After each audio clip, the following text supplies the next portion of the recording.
Ya kalau mau disebut ya Pak D-nya Yesus gitu ya. Allah itu menurut Zakaria tidak bisa tidak dan tidak mungkin tidak dan hampir boleh dikatakan tidak akan pernah tidak. Guru sekolah minggu pun harus disiapkan, harus di training. Tidak ada tiba-tiba orang jadi guru sekolah minggu ya. Yeah.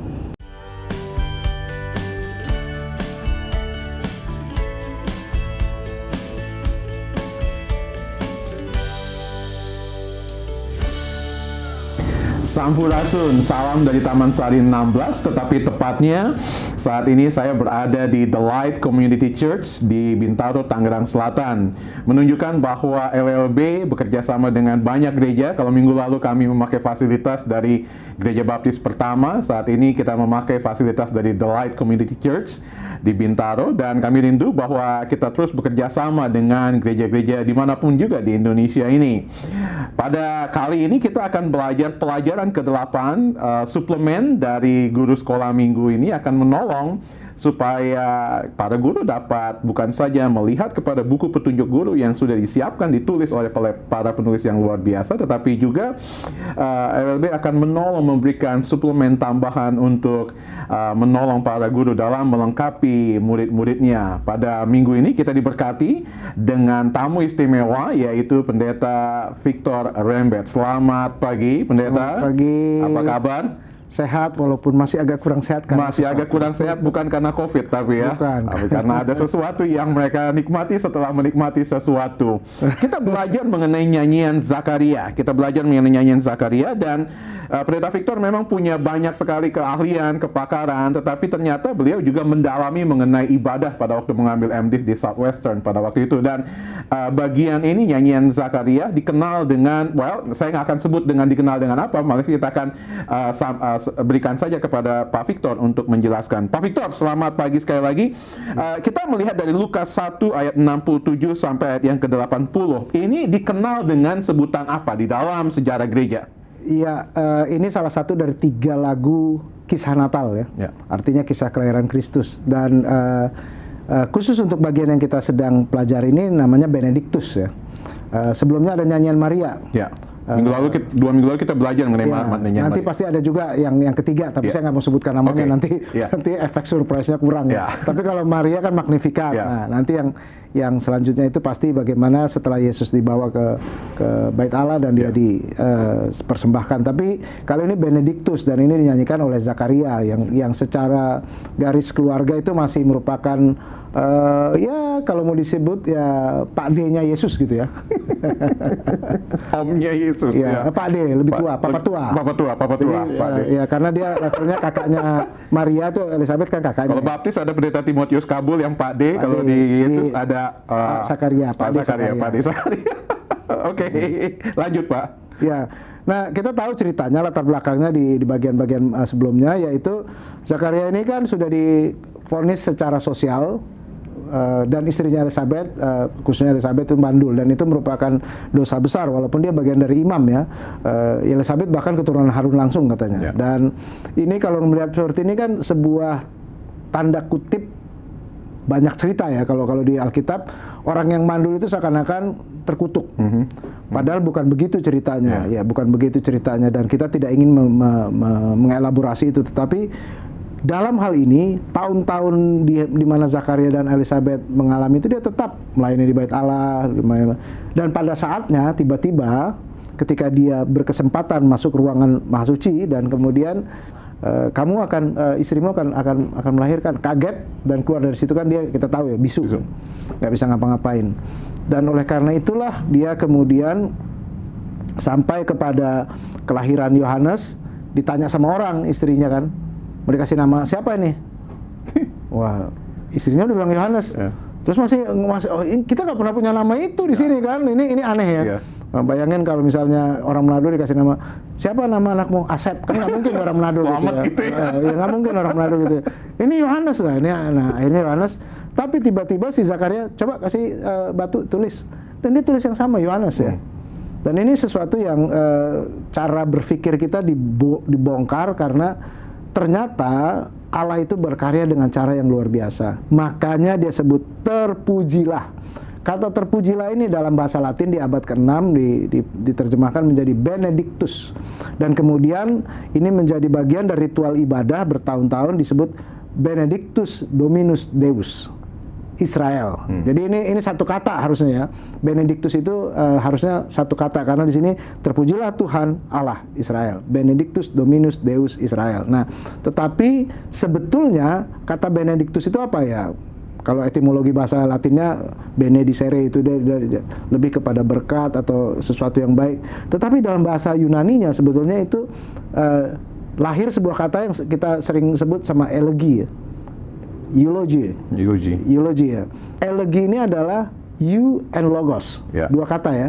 Artinya ungkapan baik, dan ungkapan baik itu artinya Allah itu menurut Zakaria tidak bisa tidak dan tidak mungkin tidak, dan hampir boleh dikatakan tidak akan pernah tidak baik. Yang menarik kalau kita lihat, kita seringkali water down atau seringkali melihat kata terpujilah Tuhan dan kita pikir oh ya puji Tuhan biasa saja. Tetapi kalau kita melihat etimologinya, kalau kita melihat segala sesuatu di sini, maka kita akan memiliki pemahaman yang baru lagi tentang kata itu. Tetapi karena ini keluar dari orang yang baru saja 9 bulan bisu dan tuli ya. Dan selama bertahun nggak ditulis di Alkitab ya. Mungkin puluhan tahun nggak punya anak kan itu sanksi sosialnya tinggi loh. Lu pendeta, lu rohaniwan ya. Ada sesuatu, ada aib yang dulu. Dan itu sebabnya ini bukan sekedar kata oh puji Tuhan. Kita kadang-kadang beribadah Pak Victor. Ini di luar teks yang saya berikan. Tapi ketika kita beribadah dan kita bilang puji Tuhan, dan kadang-kadang terlalu casual light aja. Tapi apa yang Pak Victor ingin sampaikan kepada murid-murid sekolah minggu, guru sekolah minggu ketika melihat Benedictus ini, terpujilah Tuhan, eulogy ini, kira-kira di dalam praktek ibadah kita? Iya, dalam praktek ibadah kita adalah ketika kita menyembah Tuhan, itu betul-betul masuk dalam situasi, saya mau mengatakan ini bukan hanya ibadah yang rame-rame ya, tetapi ketika sendiri pun kita hanya mengatakan terpujilah Tuhan karena Tuhan itu baik buat saya. Seberapa buruk pun saya atau seberapa hambatan, halangan yang saya alami, terpujilah Tuhan. Kenapa? Boleh saya terusin ya di ayat ini? Karena di ayat ini dia kata, ia melawat umatnya. Oke. Nah, kata melawat itu bukan hanya melawat, tapi he visit ya. Ini nanti di Matius 25, itu ketika pembedaan antara kambing dan domba, kamu ya melawat, kamu mengunjungi aku, kata situ mengunjungi aku ketika aku penjara, kamu mengunjungi aku ketika aku sakit. Artinya ini sangat personal nih Ron ya. Ini personal artinya bukan hanya melawat, selamat ya, makasih kalian udah ibadah, enggak. Ketika seorang ada di dalam kesusahan, penderitaan, dan sangat pribadi, Allah yang begitu besar buat Zakaria, Allah yang begitu besar, kalau dibilang kan Tuhan Allah Israel, Dominus Deus Israel, itu kan konsep kita Allah yang di atas sana yang besar, tapi Allah ini yang kemudian menjadi sangat pribadi, sangat personal, melawat umatnya. Dan kemudian saya tambahkan lagi di sini, dan membawa kelepasan. Oke, kata kelepasan itu redemption atau penebusan, tapi bukan kata kelepasan yang saya mau tekankan, tapi membawa.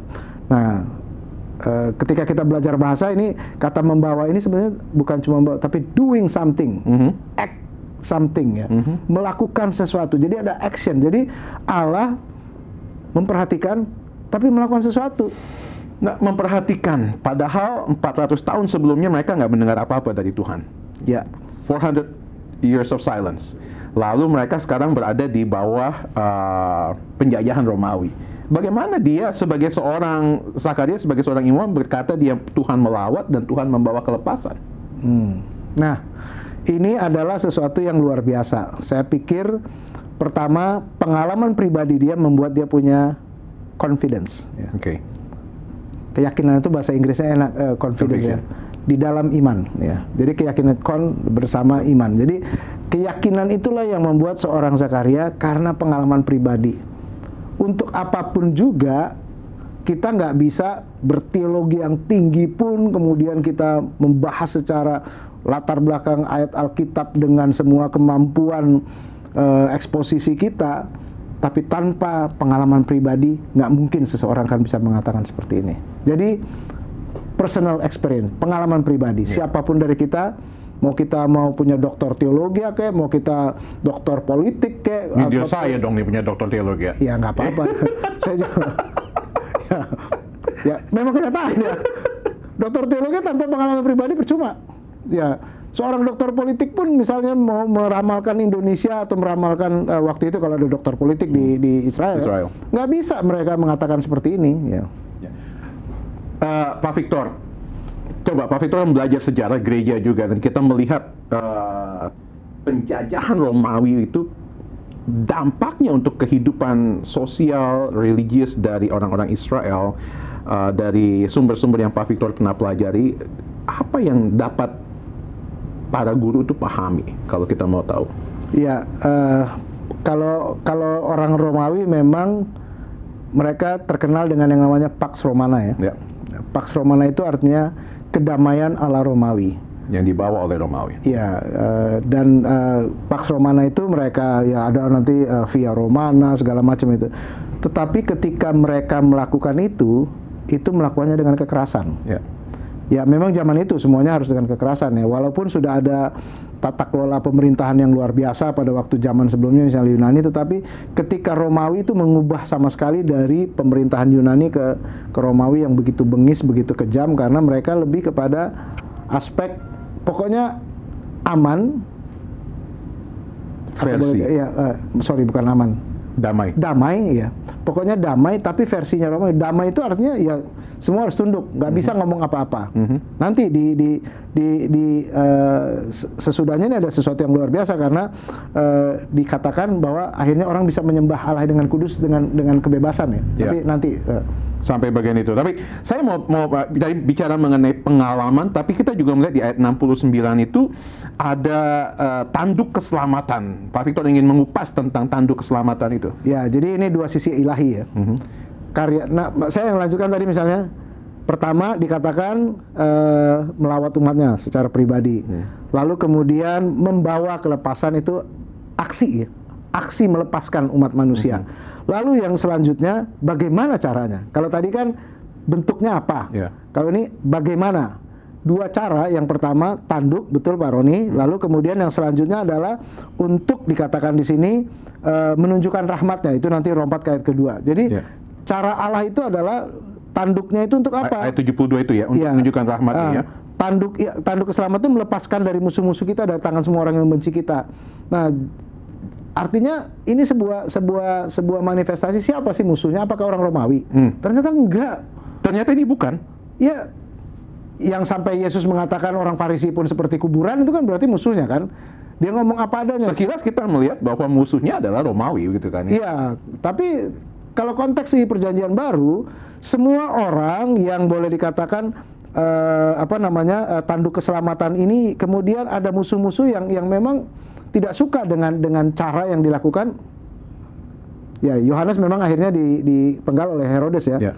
Tetapi kemudian siapa yang melakukan tindakan selanjutnya membenci Yesus dan semua kebenaran orang Yahudi. Jadi artinya tanduk, the power. Nah, persoalannya kita berpikir power itu ini juga harapan orang-orang ketika Yesus datang kan waktu menerima di Hosana masuk ke Yerusalem. Power inilah yang diharapkan. Power yang mirip dengan powernya Romawi. Romawi hancur semua. Tapi ada sisi lain yang saya ingin katakan di dalam ayat 72, yaitu menunjukkan rahmatnya. Power with compassion. Belas kasihan. Kata rahmat di sini mercy ya. Mercy and compassion itu diterjemahkan. Artinya belas kasihan. Nah, ini yang paradoks dalam, saya nggak suka pakai kata paradoks, tapi sesuatu yang melengkapi cara berpikir kita, atau saya senang dengan menggunakan kata mendekonstruksi cara Allah bertindak. Tidak seperti yang dilakukan oleh Romawi, tapi Allah bertindak, hadirat kerajaan Allah itu hadir dengan kuasanya, tetapi juga dengan cara yang sangat-sangat manusiawi, itu dengan memberikan perhatian, rahmat, dan compassion. Rasanya 20 menit nggak akan cukup. Ini menarik sekali karena Pak Victor mengeksposisi ayat demi ayat, bahkan kata demi kata dalam bagian ini. Oleh itu, stay tune para guru, ini akan menjadi berkat buat Anda. Silakan yang lagi cuci piring, yang lagi ngurus anak sambil belajar, sambil dengarkan YouTube ini, saya harap ini menjadi berkat untuk kita semua. Segala sesuatu yang dikatakan oleh Zakaria ini adalah bentuk dari iman, Pak Victor. Karena mereka masih ada dalam penjajahan. Dia mengatakan melawat umatnya, membawa kelepasan, belum nyata. Tetapi dia mengatakan lagi yang menarik di sini di dalam ayat 69 tadi kan bicara mengenai tanduk keselamatan di dalam keturunan Daud hambanya itu. Setiap kali kita bicara mengenai keturunan Daud berarti berbicara mengenai perjanjian Daud ya, bahwa nanti Mesias akan datang dari keturunan Daud. Dan saya ingin bertanya, mengajak Pak Victor untuk menjelaskan, berbicara mengenai janji Tuhan ya, janji Tuhan yang kemudian Zakaria mulai lihat perlahan-lahan.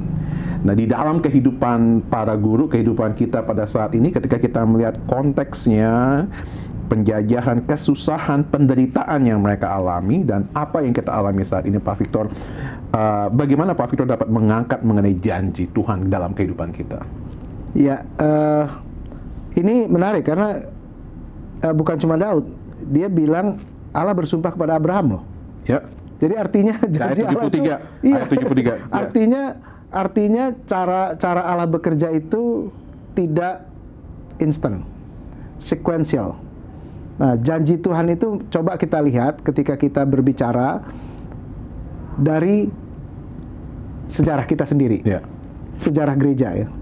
Bagaimana Allah kemudian menghadirkan pribadi, orang, dan juga kelompok masyarakat untuk bagaimana janji Tuhan itu bisa terjadi. Dalam situasi yang tersulit apapun, acap kali ada sesuatu yang di luar pemikiran kita. Indonesia, berkali-kali kita harus menghadapi hal itu. Paling tidak sejak zaman Surabaya waktu itu gereja dibakar habis gitu ya. Kemudian ada reformasi 98, kita semua dalam kesulitan. Terus menerus, coba hitung berapa banyak Allah sudah menetapkan janjinya dan memfungsikan, tadi dikatakan action. Allah melakukan action. Berapa banyak gereja yang jatuh miskin? Saya hanya bertanya. Atau kalau misalnya kita mengatakan berapa banyak juga gereja yang kemudian harus mengalami kesusahan terus-menerus. Mungkin itu terjadi misalnya dalam pemerintahan komunis di Rusia ya. Di Gulag itu semua orang Kristen dianiaya, lalu kemudian di berbagai di Tiongkok pun sampai sekarang masih terjadi katanya gereja rumah. Tetapi kemudian itu tidak menunjukkan bahwa Allah tidak berhenti. Allah sedang melakukan sesuatu, dan ketika kita berbicara tentang janji Allah, ini sesuatu pertanyaan yang paling sulit. Artinya kita harus kembali kepada diri kita masing-masing. Nggak mungkin kita bicara berteologi tinggi-tinggi tentang pemenuhan janji Allah kalau ibu bapak kita sendiri nggak pernah mengalami bahwa janji Allah itu iya dan amin. Karena kita simplistik ya, maaf, tapi tetap harus kepada kita ya. Karena kecenderungan kita ketika melihat dan bertanya mengenai janji Allah, kita mau melihat yang future, yang ke depan. Tapi kita lupa yang tadi Pak Victor katakan, balik ke Surabaya, balik ke sejarah-sejarah yang lalu, berapa banyak kali Tuhan sudah menepati janji dalam kehidupan kita. Bagaimana kita dapat menolong murid-murid, guru-guru dapat menolong secara praktis saja Pak Victor, menolong untuk supaya kita lebih cenderung untuk mengucap syukur apa yang sudah Tuhan buat, daripada kita hanya ingin Tuhan buktikan, Tuhan tepati, tapi lupa untuk melihat semua berkat yang sudah Tuhan lakukan di masa lalu. Ya, saya paling suka lagu Kasih Tuhan tak berkesudahan. Coba nyanyi itu ya. Kasih Tuhan lebih bagus suaranya Pak Roni. Berkesudahan. Ada gitar tapi kita nggak bisa main ya. Habis-habisnya rahmatnya. Nyanyiin itu aja deh. Karena nanti kalau saya eksposisi ayat itu lebih luar biasa ya, tapi itu artinya ketika kita sampai nggak punya jalan pun, setiap bangun pagi itu selalu ada janji Tuhan ya. Kasih Tuhan itu tak berkesudahan, tak habis-habis rahmatnya, selalu baru setiap pagi. Dan itu dikatakan di dalam ayat 78-79, Pak. Iya, betul. 78-79. Makanya saya mau refer ke situ. Silakan, lanjutkan. 78 ayat 9 bicara mengenai dan dengan mana ia akan melawat kita surya pagi dari tempat yang tinggi untuk menyinari mereka yang diam dalam kegelapan dan dalam naungan maut, untuk mengarahkan kaki kita kepada jalan damai sejahtera. Iya, nah ini dia. Jadi kalau refer ke tadi pujian itu ya ini rahmat dan belas kasihan Allah itu luar biasa. Nah, kalau mau dieksposisikan ya rahmat itu lebih kepada konsep keibuan ya. Ya, saya nggak pernah mau masuk dalam perdebatan Allah laki-laki atau perempuan. Iya. Tetapi ada sikap Allah yang sangat keibuan, rahmat. Makanya ketika dia melakukan visitnya itu visit ketika seorang ibu memeluk anaknya ketika menangis ya. Seorang ibu yang bingung ketika anaknya pulang kemalaman, contohnya. Seorang ibu yang berpikir, kenapa anakku sakit dan nggak bisa makan hari ini. Nah, hal-hal yang itu yang saya membuat ini menjadi sangat personal ya. Allah itu tidak berbicara yang gede-gede dan seperti deis, ada pemahaman deis yang Allah sudah selesai dengan penciptaan, ongkang-ongkang kaki, duduk gitu, dan kemudian kalau kita berteriak baru oke. Tapi enggak. Ternyata dia nggak pernah berhenti, dan ini rahmat dan belas kasihannya melawat kita. Lagi-lagi kata melawat ya. Ada kata, saya tadi menggunakan kata melawat, ini visit juga, dan surya pagi dari tempat tinggi untuk menyinari. Ada sinar kasih Allah yang tidak pernah berhenti untuk menyinari kita.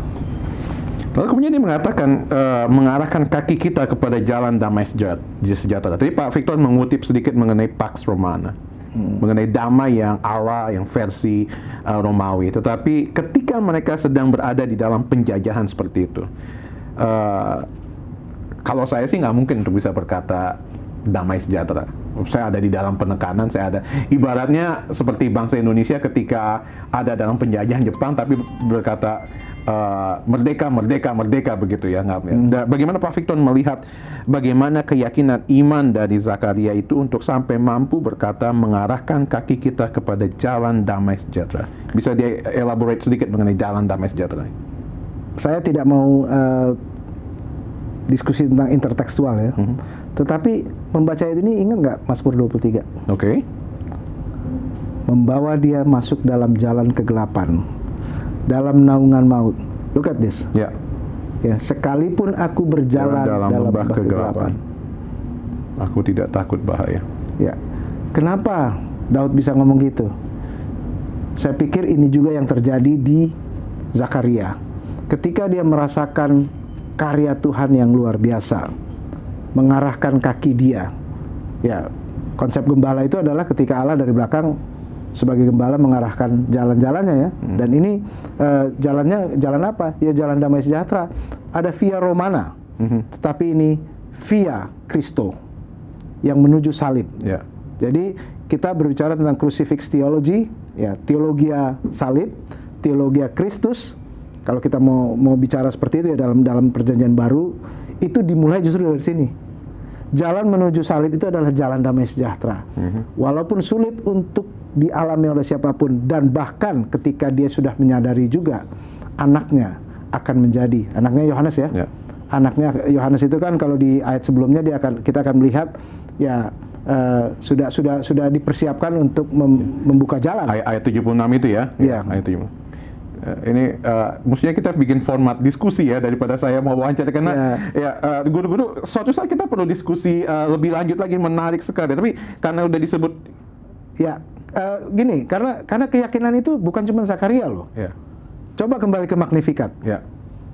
Itu seorang perempuan muda sekali, belasan tahun, nekat ngomongnya sama dengan ini keyakinan. Dia berkata, mungkin bisa nanti balik ke ayat 52, 53 ya.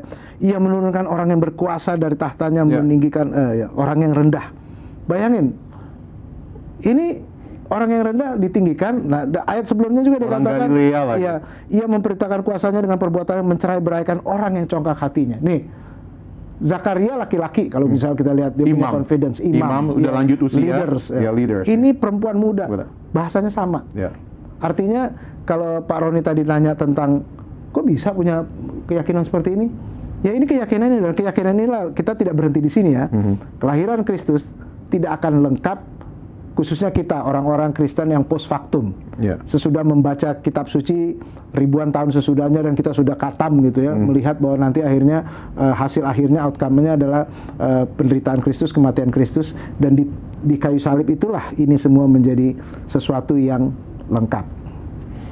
Oke, Pak Victor, pertanyaan berikutnya ada berhubungan dengan regenerasi, kaderisasi kepemimpinan. Walaupun ini kira-kira, wah kok keluar konteks, tapi enggak, di dalam ayat 76 kalau kita melihat, Pak Victor. Oh ya.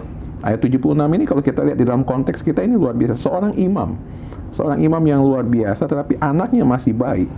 Anaknya masih baik, dia mampu berkata seperti ini, dan engkau, hai anakku, akan disebut Nabi Allah yang Maha Tinggi, karena engkau akan berjalan mendahului Tuhan untuk mempersiapkan jalan baginya.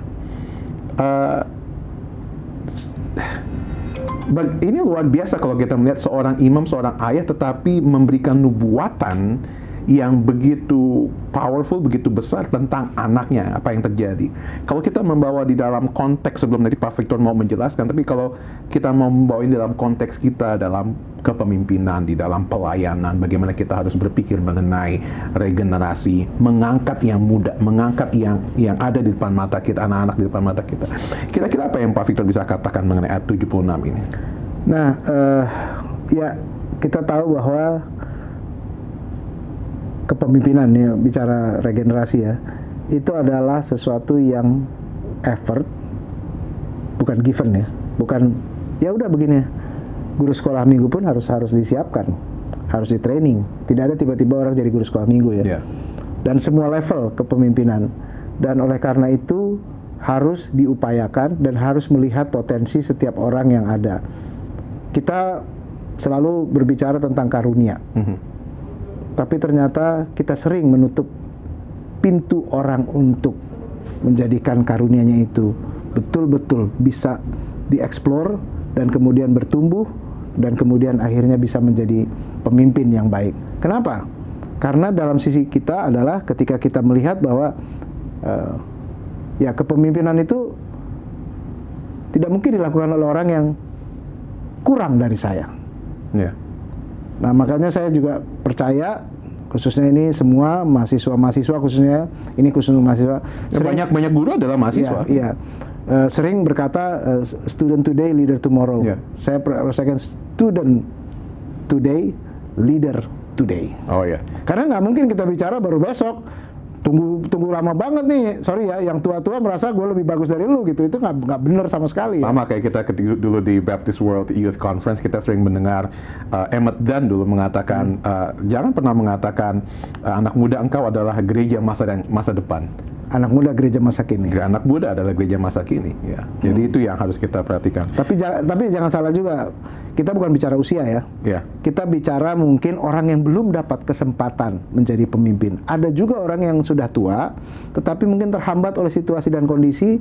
Dan kalau memang selama ini tidak dilirik oleh orang untuk menjadi pemimpin, ya, saya mengucap syukur ketika memilih pengurus dalam kepemimpinan itu orang-orang baru yang akhirnya mereka bisa menjadi pemimpin yang luar biasa, yang mungkin tidak dilirik oleh orang lain, tetapi orang-orang ini bisa, ya usianya memang tidak muda, tapi ada juga orang-orang muda yang masuk ke situ, dan ini adalah bagian dari apa namanya track kepemimpinan kita di meyakini bahwa saat ini dan masa depan Tuhan sedang siapkan dan sudah dan akan lakukan. Jadi nggak pernah nyesel mentorin saya dulu ya, Pak Victor ya? Saya agak menyesal karena ternyata situ lebih baik dari saya. Pak Victor, sebagai penutup, apa yang Pak Victor ingin sampaikan kepada guru-guru sekolah minggu? Mereka ada ribuan yang mengajar minggu demi minggu. Apa yang Pak Victor sebagai seorang gembala ingin sampaikan kepada guru-guru sekolah minggu? Ya,